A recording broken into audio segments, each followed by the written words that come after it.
Okay, good morning, everyone. My name is Jennifer Reed, and I'm the director of Bridgewater State University Senior College. Welcome. It's so good to see so many of you here on the screen today. Lots of familiar faces. I know that a lot of you have been members in the past of our senior college, but today this event is Healthy Living for Your Brain and Body, brought to you by the Alzheimer's Association of Massachusetts and New Hampshire. We're so excited to have Carolyn Lazarus with us today.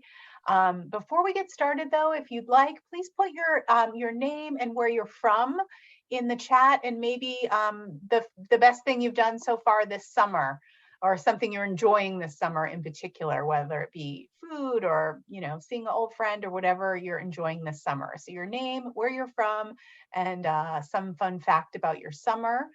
I hope everyone's having a great summer. This is our first event back, gearing up for our fall semester. So for those of you that are new to senior college, you know that we have, or you might not know, but we have a very robust schedule planned for the fall. We have a ton of new courses. And then of course, we always bring back our most, our instructors who folks are super loyal to. So I'm really excited. We have Nan Loggains back with 3 courses, and she always brings us really dynamic new material.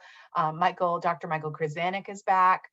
So lots of, real favorite instructors will be on the docket. We also have, classes in person, and we have classes via Zoom. So our in-person classes take place at the Bridgewater Public Library in Bridgewater, Massachusetts, the Center for Active Living in Plymouth, Massachusetts. And also we are hoping to have classes at BSU Attleboro, which is obviously in Attleboro. That's a site co-located with the Bristol Community College. And we're working really hard to attract an audience in the Attleboro area. So if you're from that area, please help us spread the word. If those classes don't fill up in Attleboro, they will be on Zoom. So we have a backup plan too. So it's nice to see everyone introducing themselves in the chat. We really appreciate that. We do have a couple of events coming up that I just want to drop a quick mention of. First, our next event with the Alzheimer's Association is Understanding and Responding to Dementia-Related Behaviors. That's Tuesday, August 30th at 10:30 a.m. So you can sign up for the event the same way that you did for this event, right on our website. And then we have 2 sessions coming up. We are calling them the Senior College Fall Faculty Showcases. And this is your opportunity to meet instructors in senior college, hear more about what you'll learn in their classes, and then ask them any questions about their specific courses. And for anyone that's new to senior college, this is a great place to start to learn about senior college and see the faces of our great instructors. So those are on Thursday, August 18th.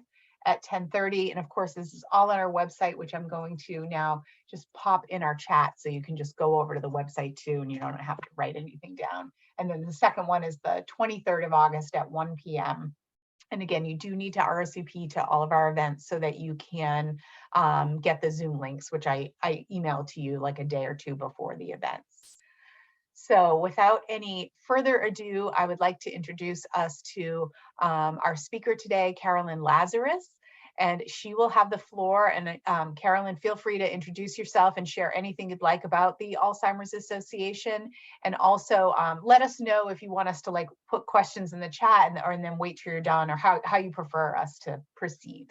Okay, so thanks, Jen. And I have also taken a few courses with the senior college, which I've very much enjoyed, and I'm looking at the current schedule, so hoping to find some things. So as Jen said, my name is Carolyn Lazarus. I'm a volunteer educator with the Alzheimer's Association. I think I've been doing this for maybe 6 years or so. Before COVID, doing in-person presentations, but obviously since COVID, we pivoted a lot to doing it by Zoom, which really allows us to reach a much broader audience, but we're starting to resume in person. So if anybody knows of an organization or anything that might like a presentation, certainly reach out to Jen, who can hook you up with Jen Hoadley, who's the regional manager for Southeastern Mass chapter. My background, a little bit over 10 years ago, I retired from the Office of Civil Rights and started working in the field of elder services. And I've done caregiver support, options counseling, caregiver trainings, caregiver support group. And then I kind of retired again from that with a break in between to take care of my dad, who had vascular dementia. So I kind of look at this as like my fourth act here. I have my own little business and doing these kinds of volunteer things on the side. But of all the presentations, this is one of my absolute favorites because it really speaks to all of us. And it doesn't matter your age or where you are, the things we're going to talk about are applicable and they're important. And what it does for me is every time I do the presentation, I try and have for a long time, exercising, eating right, doing all these things that they tell you are good for you. But when I prepare for this, it always gives me another check. And I realize the places that I've let slide or the things that I could be doing that I haven't been doing, and ways to continue to help me age in as healthy a way as possible for both my body and my brain. You see people who have some form of dementia and you really realize how truly important it is to do this. My mantra on that is, even the things that I've let slide, today's a new day. I get to start over again. Doesn't matter that I've let that slide. I can start over again. So it's important to look at making any kinds of changes from that perspective. So I'm going to start sharing my screen so we can use the PowerPoint.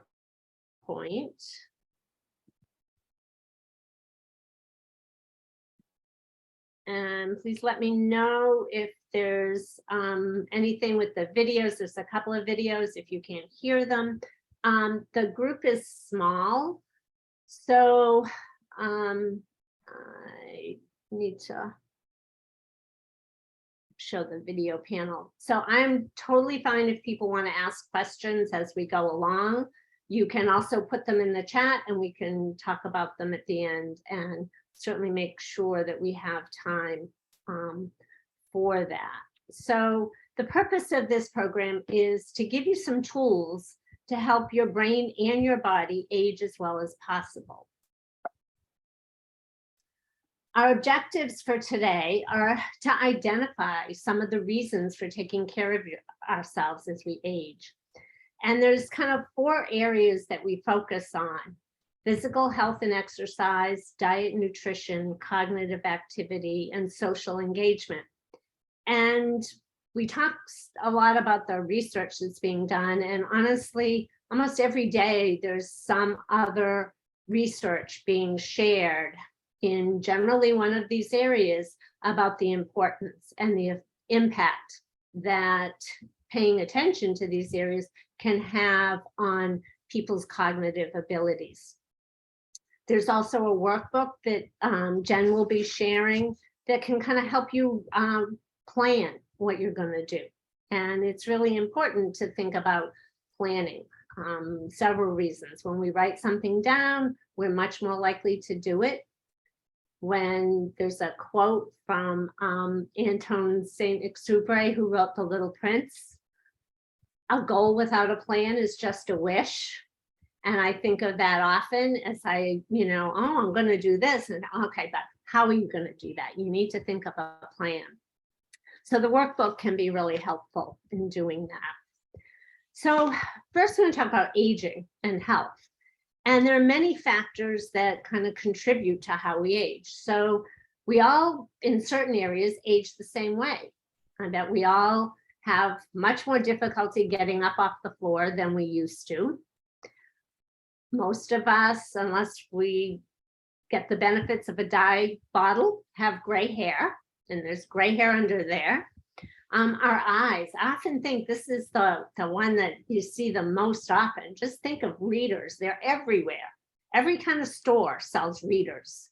now. And that's because as we age, our eyes start to lose their ability to focus. So some of those things are kind of outside our control, those things we have in common. Our genes, though, for each of us, our genes are different. Those are also outside of our control, but they're different. We all know of families who seem to kind of have that longevity gene. And so many people in the family are living well into their 90s and these days beyond. And then there are other families that seem to be very susceptible to diseases such as heart failure, strokes, diabetes, things like that, that can shorten their lifespan.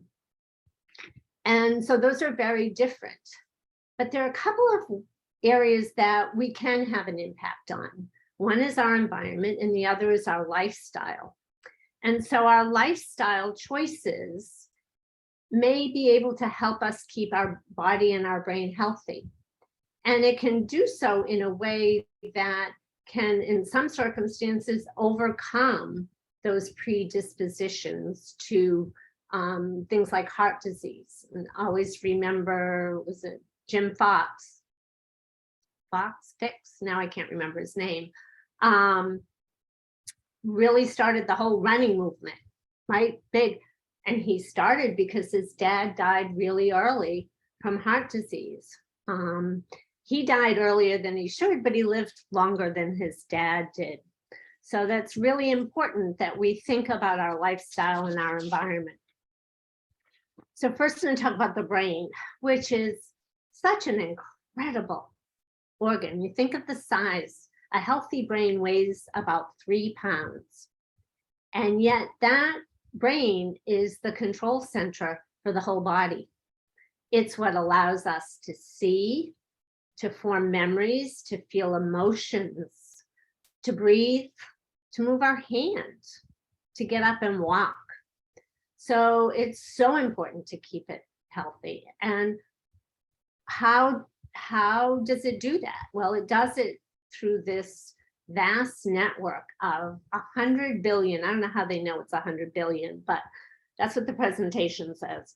100 billion nerve cells, lots and lots of them are neurons. They create this branching network, and the electrical impulses travel through that network and allow us to do those things, to form a memory, move our hands, see, swallow.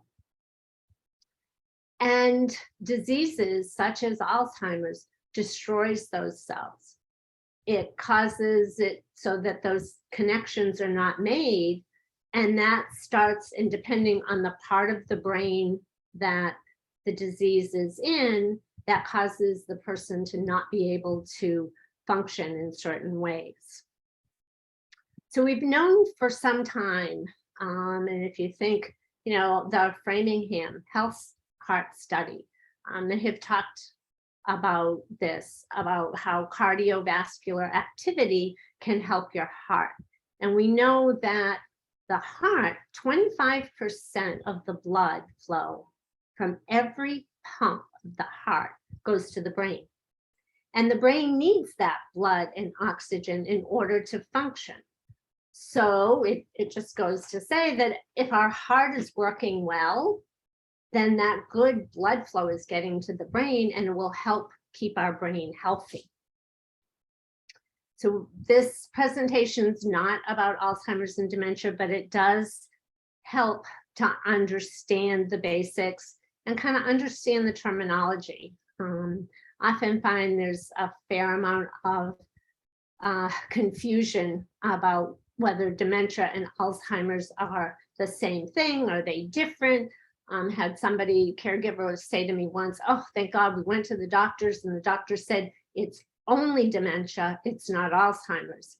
And that's a really inaccurate kind of statement and not a very good one for a doctor to make. I did recently, watching a video, heard the terms described as dementia is kind of like having a fever, because dementia is not a disease, it's a symptom. And that symptom is that cognitive loss, that cognitive functioning loss. So that person who starts to have, and often the first thing we notice is short-term memory starts to get impacted. But the disease that causes dementia also affects the person's ability to plan, to think, to reason, to understand kind of spatial relations. So it affects all those parts of the brain, but it's not the cause of it. Just like a fever is that symptom, the body temperature, the chills, the aches. So what causes that fever? Well, it might be the flu. So dementia might be Alzheimer's disease, which is characterized by certain things, might be something like vascular dementia, frontotemporal lobe dementia, Lewy body dementia. There's, I think, over 100 different types of dementia, meaning different diseases that cause the changes in the brain that result in a cognitive impairment that's so significant that it interferes with a person's daily life.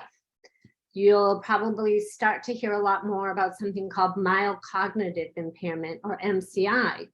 So that's some changes in generally often a person's memory that may or may not indicate a progression to Alzheimer's. Some people never actually progress to that.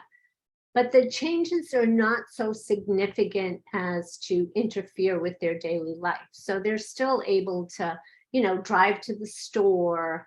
They might need more help keeping track of things, but they're still able to be pretty independent. It's not part of normal aging, but the greatest risk factor is age for developing Alzheimer's or another disease that causes dementia.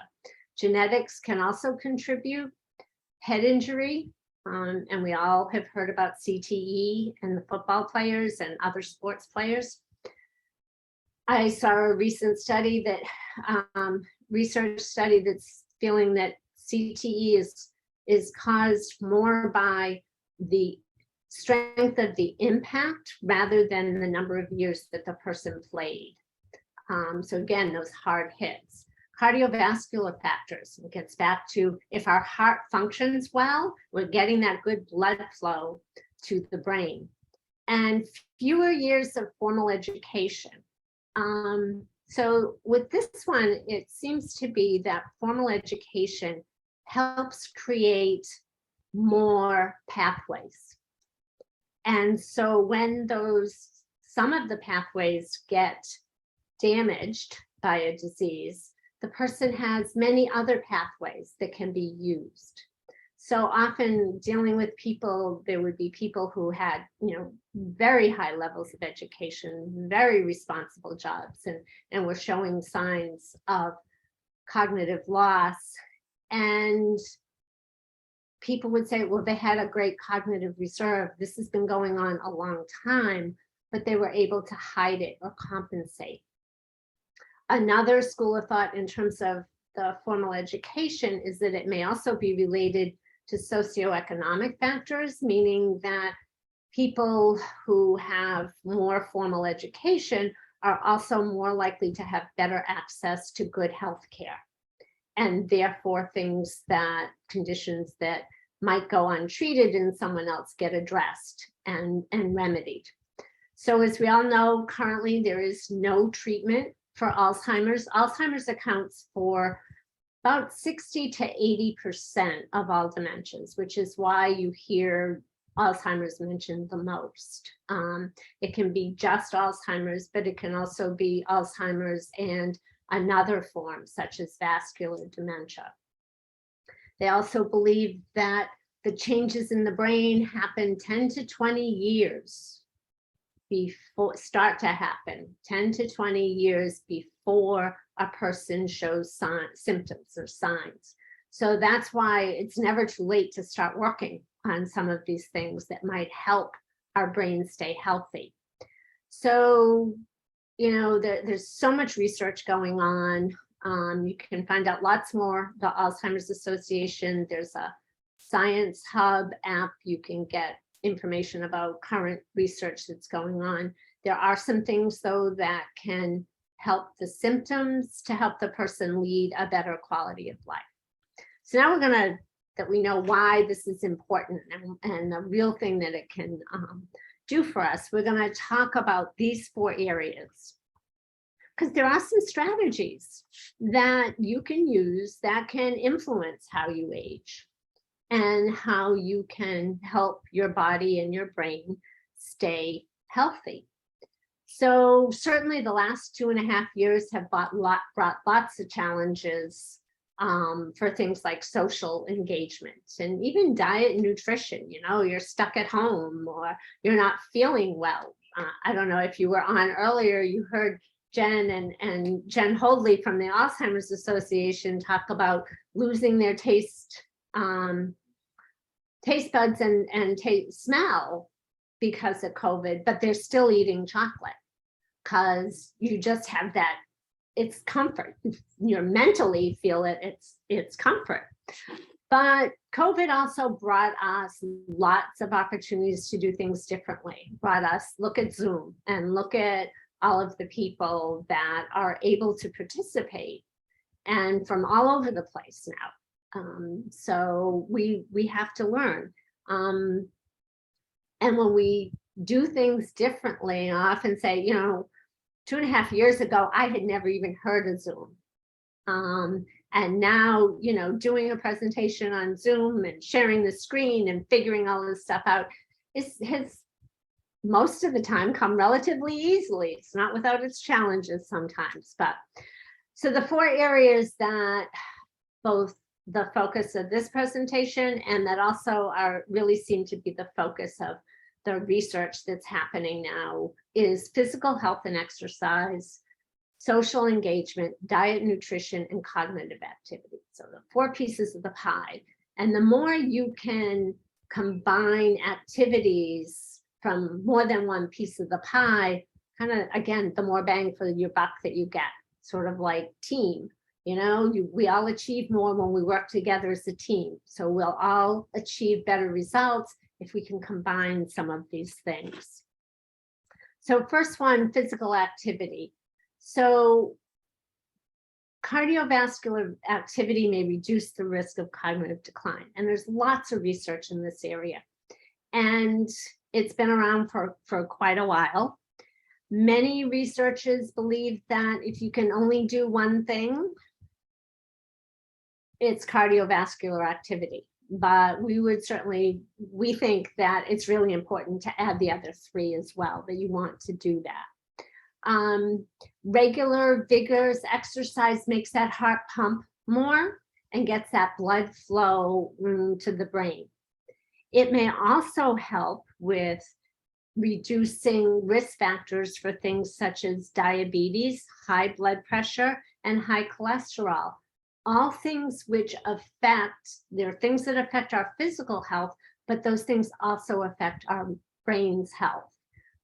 Individuals, there's no indication that diabetes causes Alzheimer's or another form of dementia, but individuals who have diabetes are at a greater risk for developing a disease that causes, again, because it affects the chemicals and everything that's going to the brain. So no single recipe. You know, there's lots of things that we can do, and even as simple as walking. And there was a study, I think, in the last couple of weeks talking about doing, I think it was chair yoga. And they studied people who did the chair yoga and with some trainers, and people who had the more vigorous form. But the people who did the chair yoga also got benefits from it. So it doesn't have to be, you know, going out and running, you know, a 10-minute mile or a 9-minute mile or walking 10 miles a day. You just want to do what you can do to help your heart keep beating actively. It's surprising how you can easily build up habits of just taking 15 to 20 minutes out of your day to go down, hit the treadmill, and just do it. Just do it. Just get on it, put my headphones on, and just walk at a nice brisk pace for myself, build up a quick heartbeat, quick sweat, and it's amazing how quickly I can go from 15 minutes to 20 minutes, and then over time 30 minutes, and over time 40 minutes. Before you know it, you're up to 45 minutes of walking, and even at a higher incline and also at a higher pace. And again, it's all about incorporating habits in the choices that we make. So I think he gives a great thing about sort of that starting small, because that's so important. I think it was from the book Atomic Habits, where the author described this person who wanted to add going to the gym and develop that into a habit. And for several weeks or a week or two, he would get up every morning early, get dressed, go out in his car, leave the house, go to the gym, walk in the gym, and turn around and walk home. Never, didn't exercise. But getting in that habit of getting up and getting out of the house and doing it. Eventually, he started adding exercise, weights. But even with that, you're not going to say, okay, I'm in here now, I'm going to do an hour's worth of lifting when you haven't been lifting.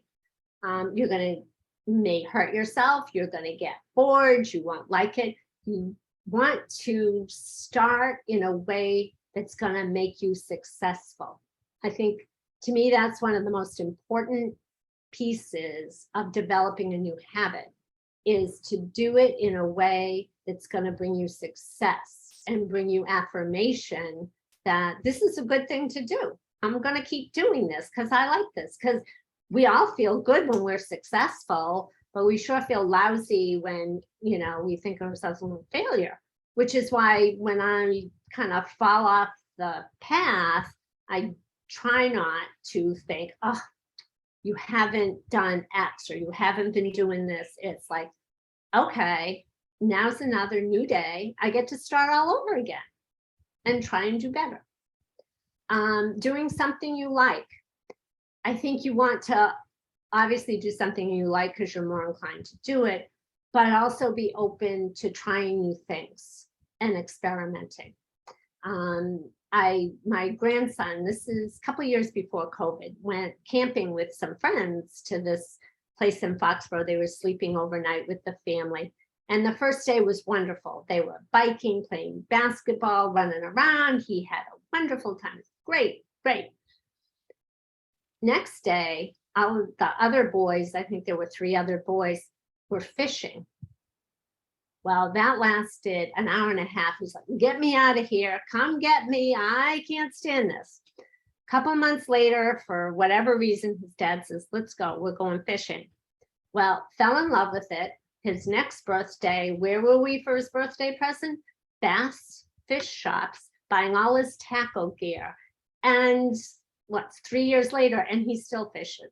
So I think it's important to be open to trying new things, even if you're not quite sure. And if you don't like it, go on to something else. Moving safely, if you take up bike riding, remember a helmet, should have good walking shoes, running shoes, make sure that, because you need that support. You want to do it as vigorously as you can to get your heart rate up, but always, again, moving safely and being consistent. Asking friends to join you. And so that's another way to get a piece of that pie. And then maybe you can go out for a healthy breakfast, and that's another way to get your diet and nutrition. So you got 3 pieces of the pie there. And depending on what you talk about with your friend, you might also get that cognitive activity in there. You want to make little changes, start out small, again, build on that, but always check with your doctor before you start. You want to make sure that what you're choosing to do, the way you're choosing to do it, is consistent with your health situation and what's going on with you. There are some other ways that we can take care of our physical health. We can stop smoking, and certainly if we aren't smoking, don't start. There's definitely research, and we know that smoking can affect our cardiovascular system, meaning our heart is not getting that blood to the brain. It can increase the likelihood of a stroke. And again, a stroke often damages those blood vessels in the brain so that those connections cannot be made. Lung disease. Again, if you're not breathing, you're not getting that oxygen into your body.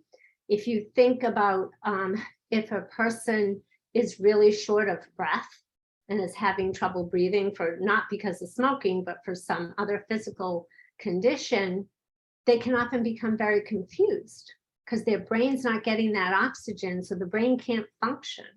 So if our lungs are impaired, we're not getting good blood flow to the brain. Avoiding excess alcohol. So, there's all the talk about the 1 to 2 glasses, particularly of red wine. But again, it's another, if you don't drink, then you don't want to start. And you want to avoid excessive alcohol. Alcohol really interferes with those connections that the brain cells make, and gets that fuzzy thinking. You can all think, maybe many of us anyway, back to our college days and drinking, and we sure weren't always making very good decisions if we had too much to drink. It also increases the risk of a person falling, which is I think I saw a statistic. It's, I think 1 in 4 people over 65 are going to have a fall. And particularly over the last 10, 11 years, I have seen so many people who were living at home pretty independently and had a fall, and people would say, I don't know what happened. I was standing at my kitchen sink. Next thing I know, I was on the floor. Some people stay on the floor 13 hours because they can't get help. And that just so often starts this cascade of negative things happening health-wise that can just really totally change your quality of life. Alcohol can also interfere with your medications. So your medications aren't working the way they're supposed to. Sleep. This is one of my favorites because more and more I think that realize the importance of sleep. And there's a lot of research showing that what sleep does is provides the brain and the body an opportunity to get rid of some of the chemicals and the stuff that accumulates in our brains and our bodies, and kind of allows it to kind of wash out and clean up. And so that's why getting adequate sleep, enough time in bed, enough good sleep is so important. You think of people with sleep apnea. A lot of times one of the first things that people start to notice is they start having trouble with their memory and confusion. And they may not have even realized that they had sleep apnea, but those other things are then become apparent. Avoiding head injuries. So wearing the helmet if you're riding a bike or doing any kind of activity that you should be wearing safety gear for. Managing stress. Stress is really tough on our brains and our body. That cortisol is really just awful to our body. But there's little ways we can do things to manage stress. Things like meditation, exercise reduces stress. So we go out and we take a good walk, and we're ready to,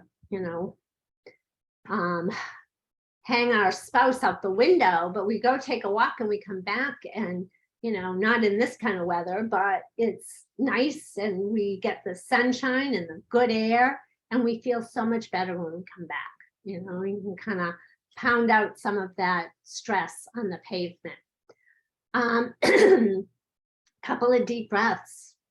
It's amazing what that can do to kind of slow our heart rate down and even it out. You want to treat any depression. So depression is different from stress. Depression, we all have down days. We all have, that time that maybe we binge watch Netflix on something, or we just don't want to get out of bed. But if it starts to be, several days, or it starts to be interfering with you carrying on your life, you want to talk to a doctor about treating that depression.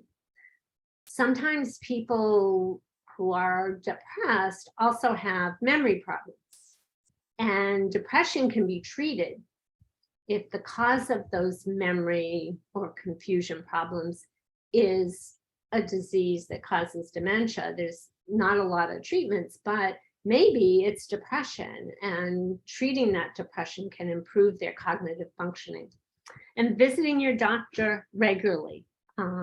You want to make sure that the doctor knows what you're taking, what you're doing. All of those things are really important. So on that line, there are some numbers that, we all get checked when we go to the doctor: our blood pressure, blood sugar, weight, and cholesterol. So we should watch these in conjunction with the doctor and understand what changes in them might mean. We've already talked about how high blood pressure and cardiovascular problems can affect our brain because the heart doesn't get enough blood and oxygen up to the brain. Our blood sugar. So there's no indication that diabetes causes that cognitive loss, but diabetes does put people at a greater risk of developing a disease that causes dementia. Also, midlife obesity has also been shown to increase that risk.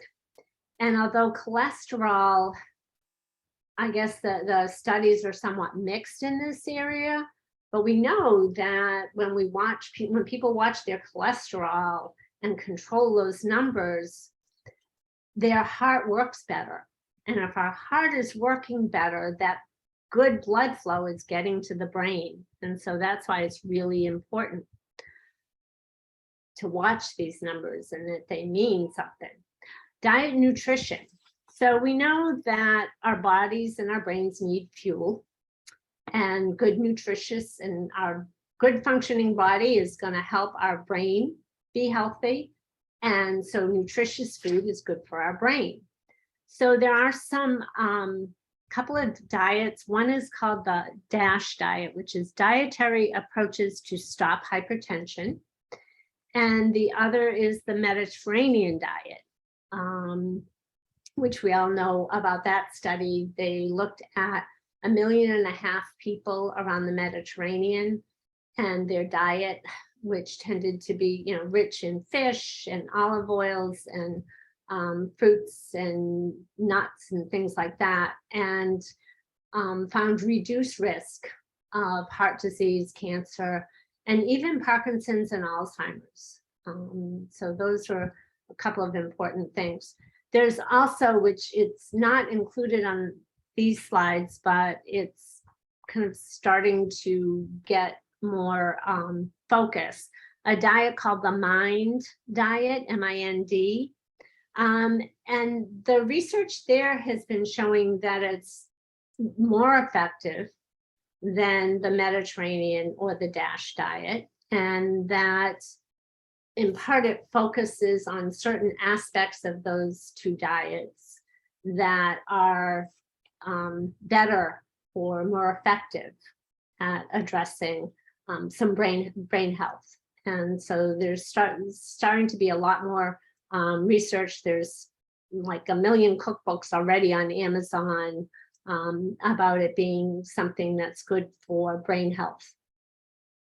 So now we're going to hear from Dr. Morris about a couple of diets. Foods that have been shown to lead to healthy aging would be fruits and vegetables, and in particular green leafy vegetables and berries, as well as limited intake of high-fat food items that you get through high-fat dairy and cheese and red meats, and also healthy vegetable oils. So this would be, olive oil would be a good example, have been shown to reduce your risk of heart disease as well as dementia. So what we can do, eating vegetables, and again, dark green leafy vegetables are preferred. They're more likely to be effective. That's one of the things the MIND diet emphasizes, is eating, kale, spinach. You just think of the different kinds of lettuce, and we all know iceberg lettuce, which is the lightest, has very little nutritional value. So you want to do, green leaf or red leaf lettuce, something that's darker. Fruits, again, fruits are good for us, but the better fruit are berries, strawberries, blueberries, raspberries. Those are just much healthier. So the MIND diet tends to focus on those. Other diets just look at fruits in general, things like nuts, beans, whole grains, looking for things that haven't been processed, lean meats, fish and poultry, and using vegetable oils. You want to avoid, and these are things we've all, heard of already, saturated fats, processed foods, fat, sugar, and salt. Trying not to add those things to your diet, because some of them happen in our foods already, and it's probably enough for us.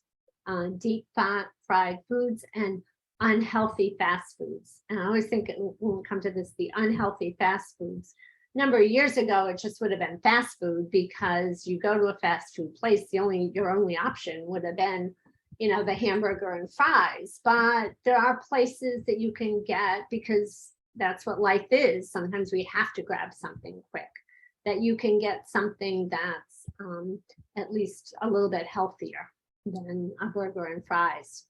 There was also a piece last week that studies showed that people who ate what they called ultra processed foods were at a greater risk of developing cognitive impairment. And ultra processed was the McDonald's kind of food. Diet and nutrition. So if we eat a good diet, we should be getting all of our nutrients from that.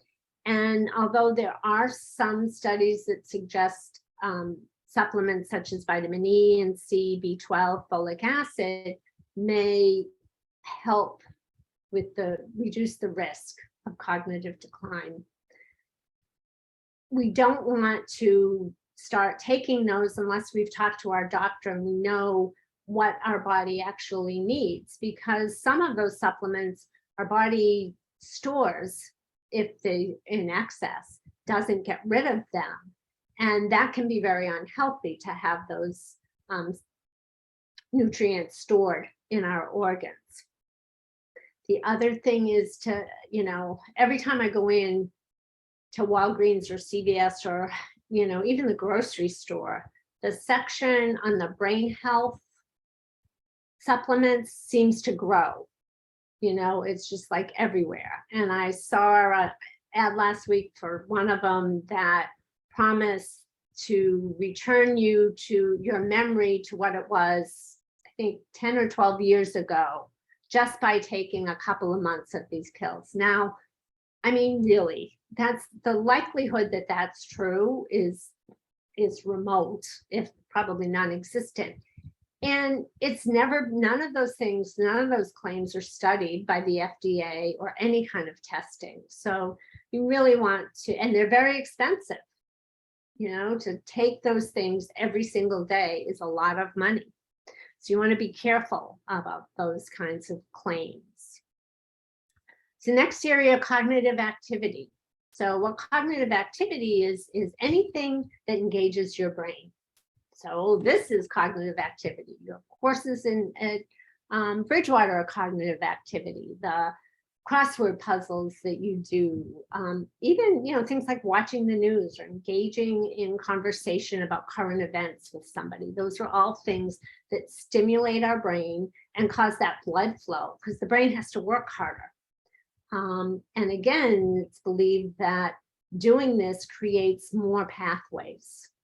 And when we have more pathways, we're better able to handle, and our brain is better able to handle a disease or an injury that might affect some of those cells.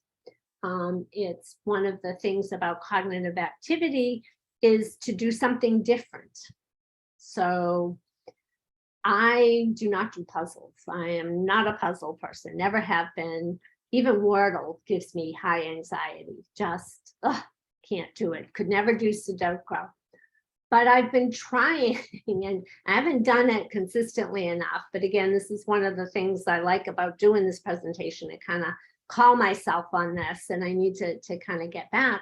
But I have a puzzle that I'm working on. And last week I said, I'm going to work on it 30 minutes, just set a time. I figured that was enough. But I had started to make progress, so I added another 20. I just need to find other days to sit down and do it. But for somebody for whom puzzles are like no big deal and they put them together, I have a friend whose daughter does them face down. So she doesn't see the picture, she just does the pieces, and she does them really, really fast. Well, because that's so easy for her, her brain really isn't working that hard to do that. It's kind of figured out how to do it and just kind of coasting along. But when I'm trying to do it, my brain's working hard, which I know is good. I just need to do it more. One of the most interesting factors is cognitive stimulating activities, which basically for us just means mental processing of information. It can be from a book, it can be from the radio, it can be a magazine, it can be from a lecture, it can actually be from watching TV. All of these things require processing information. And the old adage of, use it or lose it is actually something that turns out, at least from the observational data, to look like it's true. So numerous studies now have shown that being more engaged in cognitively stimulating activities is actually good for maintaining cognition. And it's true in late life, and it's true in early life. And so what we recommend is that you start early, and if you're already late, start now. So reading books and articles that challenge, inspire you. Maybe, you've for years read a certain genre of books. Well, maybe start a different one. Explore different authors. Puzzles, play games, building something, do things that are different. Engaging in ongoing learning. So one of the things I think is so great about Bridgewater's program is, for one fee, and Jen did not give me this is totally unsolicited, but for one fee, you get to try all these courses. And even if you can't make the time, many of them are recorded, so you can look at it there. It gives you such a great opportunity to maybe try a totally different area that you haven't had any experience in or any exposure to. And because you're doing it from home, you can have your camera off, you're not in front of other people. It's a pretty easy way to kind of enter that realm and get some, and you never know, just like the fishing. You never know, there might be something about that appeals to you and then takes you off in a whole direction of reading books on your own or going to places to learn more. So all those kinds of things are so important.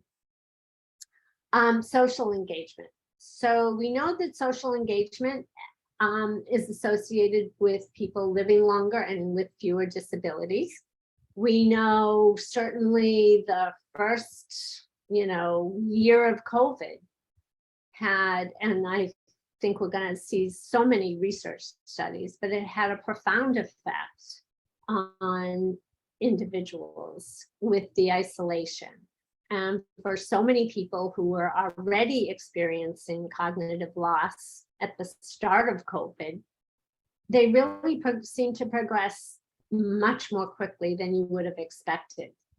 So being socially engaged, making connections, kind of staying positive, keeping that inner talk and that inner feeling positive is really important to delaying the onset. There's lots of things that we can do to kind of stay engaged and maintain our skills.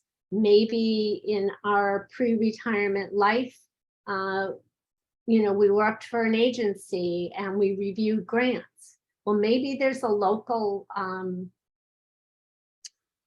organization, Council on Aging or something like that, that could use some help writing grants. I ended up on the cultural council in my town only because I had a friend who was on it and she needed members. And in my first meeting, I ended up being appointed co-chair.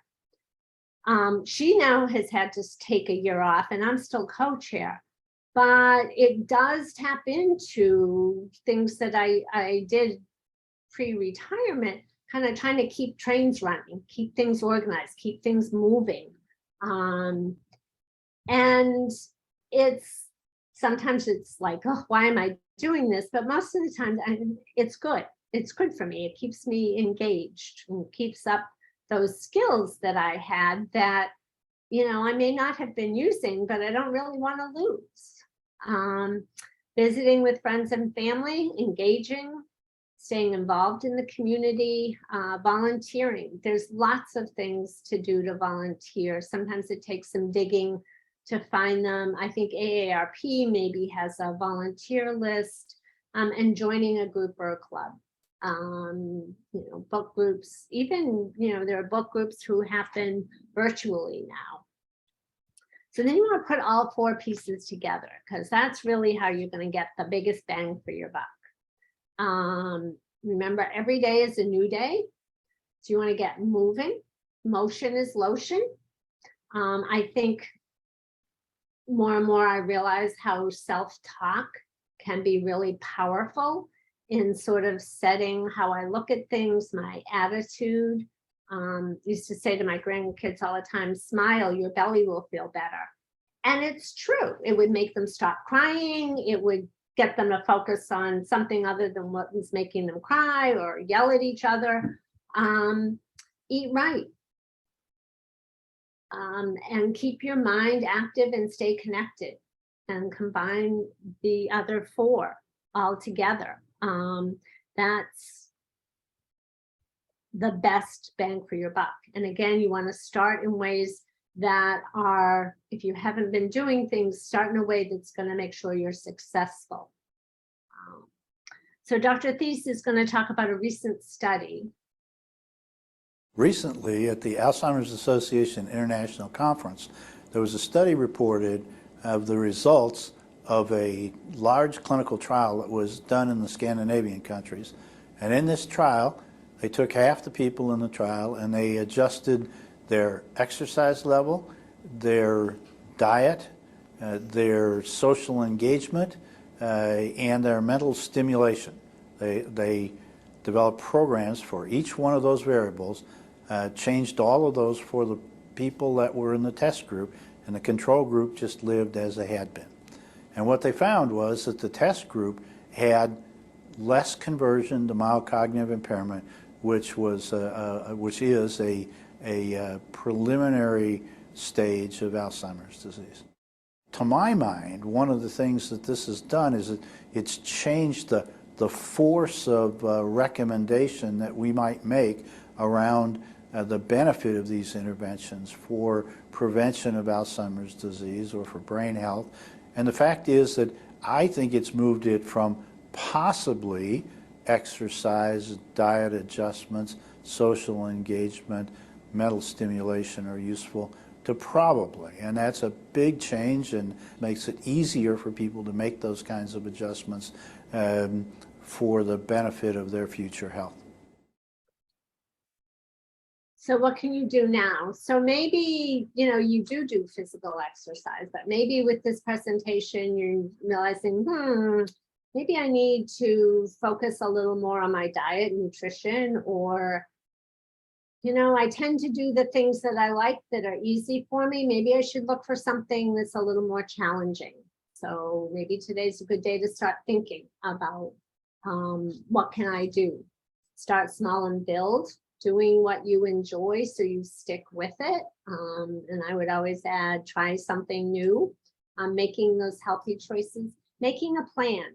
So we're much more likely to do something if we write it down or if we tell somebody. So that's part of the reason why I throw in the things that I think I should change, like working harder on the puzzle and those, because I look at it a little bit as, when I say it out loud to all of you, even though I probably won't ever see you, may not ever see you again, I feel like I'm making a little bit of a commitment. And that kind of can sometimes give me that extra push about doing it and following through, because I said I was going to, so I really need to do this. And doing a plan and writing down what we do when we do it helps us keep track of it. So when we then go back and look, we realize, gee, last week I walked 4 days. That is really good. I didn't realize I had walked 4 days. Or, I haven't, and I do this all the time, I've only worked, when I've done upper body, I always do the same muscle groups because I like that routine that's on video. And so I avoid the other parts of my upper body, and I need to change that. So that's important. I think that self-talk in your head is just really powerful. Another thing I used to do is leave my clothes, my gym clothes, right at the side of the bed, so that when I got out of bed, I stepped on them. And so, because our brain would like us to do nothing more than just kind of be quiet, because it thinks it needs to be preserving energy, because those lions and tigers are going to jump out of the bushes at us. Well, because our brain is going to tell you, oh, you don't need to go for a walk. You got to get that place in your head of, yeah, I do. I want to go for a walk. It's nice out. Not today, but it'll be nice. Support from others, make arrangements to meet a friend. If you know that friend is standing on the corner, you're gonna go, and you're gonna keep, make that commitment and meet her and have fun. Again, laughter is a wonderful thing for our health, and to kind of get rid of those bad toxins in our body when we laugh. So there is something, I think, to be said about laughter being the best medicine. You want to find joy in your life. If it's too good to be true, it's probably not true. I think you all know it. Being cautious about these big promises about miracle cures, doing research, talking to your doctor, your pharmacist, the Alzheimer's Association. So this is, I'm going to go real quickly through, probably skip the rest of these slides and stop the share, but this is the 24/7 helpline number that there's lots on the website, but honestly, this is one of the most phenomenal resources that the association has. So you might be looking for another educational program. You might be, for yourself or someone else in your life, wanting to get neurological assessment. And there's somebody at the helpline can help you find and identify neurologists, neuropsychologists in the area. Or you might be a caregiver and it's 1 a.m. and it was an awful day and you don't know what to do. And the person you care for is sound asleep, but you are hanging by your fingernails. There's somebody there to empathize, talk to you, be there. So it's a wonderful resource. The other thing, and again, there's lots on the website. I'm going to stop sharing. The other thing is the pointer study, which I think Jen put in the